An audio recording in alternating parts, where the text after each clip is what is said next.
which is, what is an addict in your terms? What qualifies as addiction? Yes, there's, as you say, a common myth that addiction has to do with drugs. And of course, it does, but not only with drugs.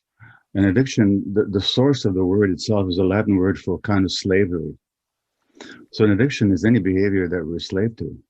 So my definition of addiction, which, by the way, right away obviates the question, is there such a thing as a good addiction? It's like asking, is there such a thing as good slavery?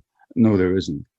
An addiction, by definition, by my definition, it's a complex process, but it's manifested in any behavior that a person finds temporary pleasure or relief in, and therefore craves, suffers negative consequences as a result of, but doesn't give it up or refuses to or cannot, despite negative consequences. So the hallmarks of addiction are craving, pleasure, relief, short-term, long-term harm, inability to give it up. That's what an addiction is.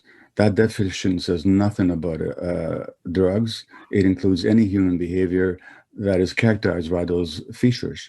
That could be eating, shopping, gambling, self-harm, bulimia, work, extreme sports, pornography, sexual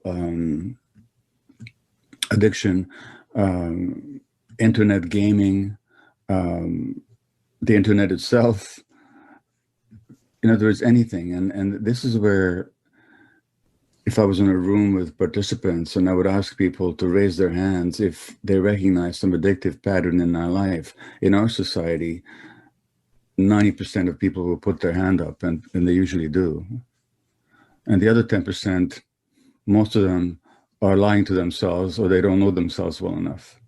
But by and large, an addiction is rife throughout our society, according to my definition.